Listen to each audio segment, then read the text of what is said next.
Hello everyone, welcome to my channel revise. आज का हमारा टॉपिक है करियाचली आइलैंड।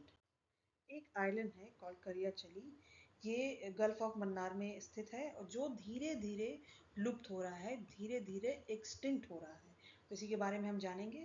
करियाचली द्वीप gulf of Mannar marine national park के 21 द्वीपों में से एक है और ये तमिलनाडु में रामेश्वरम और थूथुकुड़ी के बीच भारत के साउथ ईस्टर्न कोस्ट पर स्थित है। तो ये रहा इसका लोकेशन। आप एग्जाम पर्सपेक्टिव से इसको याद कर सकते हैं। ये जो एरिया है, ये जो द्वीप है, ना केवल बहुत ही ज़्यादा सुंदर है बल्कि ये इकोलॉजिकली भी बहुत ज़्यादा इम्पॉर्टेंट है, बहुत क्रिटिकल है। ये भारत की 4 मेजर कोरल रीफ सिस्टम में से एक है। 4, मैं यहाँ पे चारों के नाम लिख देती हूँ। Gulf of Mannar, gulf of Kutch, Lakshadweep island और है अंडमान एंड निकोबार आइलैंड। तो ये इसमें से एक है। करियाचली आइलैंड में सैंडी प्लेन्स हैं, सैंड ड्यून्स हैं, स्पिट्स हैं और ऐसी कई सारी कोस्टल फॉर्मेशन यहाँ पे मौजूद हैं। और विशेष रूप से ये जो आइलैंड है, ये अनइनहेबिटेड है, निर्जन है, यहाँ पे कोई नहीं रहता। और ये समुद्री राष्ट्रीय उद्यान यानी कि national park, marine national park regulation के तहत इसको संरक्षित रखा गया है, इसको प्रोटेक्टेड रखा गया है। अब सवाल ये उठता है कि ये आइलैंड डूब क्यों रहा है? Why is the island sinking? पिछले कुछ दशकों में करियाचली में इरोजन हो रहा है, लगातार यहाँ पे इरोजन हो रहा है।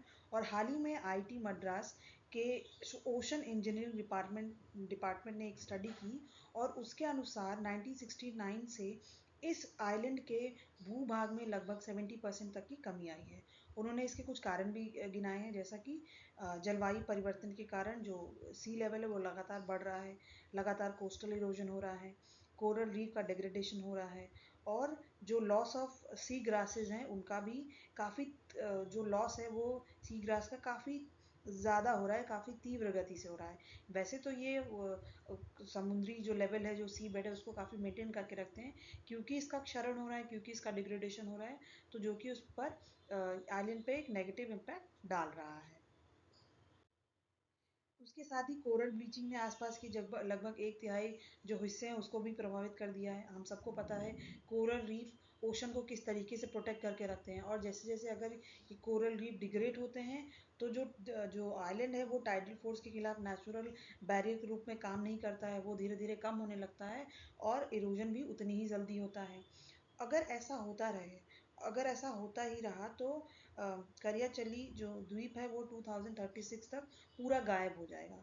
यानी कि 2025 चल रहा है और 2036, कम से कम हमारे पास 10 साल का समय है और इसी में हमको कुछ करना है ताकि ये जो द्वीप है वो डूबे नहीं, वो बच जाए।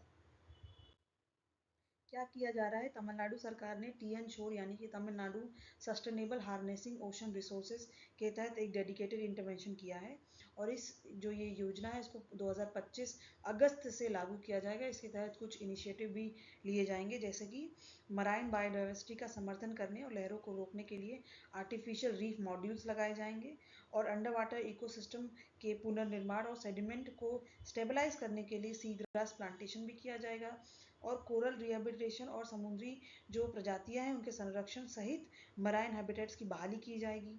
राइट? ये क्यों ज़रूरी हो जाता है? Why it matters? ये इतना इंपॉर्टेंट क्यों रखता है ये जो आइलैंड है? करियाचली जो द्वीप है, जो आइलैंड है, वो एक लुप्त होता हुआ, एक सिर्फ एक लुप्त होता हुआ आइलैंड नहीं है। ये इस बात का प्रतीक भी है, ये इस बात का इंडिकेशन है कि अनचेक्ड इन्वायरमेंटल डिग्रेडेशन हमारे सबसे संवेदनशील जो इकोसिस्टम है, जो सबसे सेंसिटिव इकोसिस्टम है, उसको किस तरीके से नुकसान पहुंचाता है। और यह हमें ये भी याद दिलाता है कि coastal management, conservation of coral reefs और इमीडिएट क्लाइमेट एक्शन लेना कितना ज़्यादा ज़रूरी है आजकल के ज़माने में।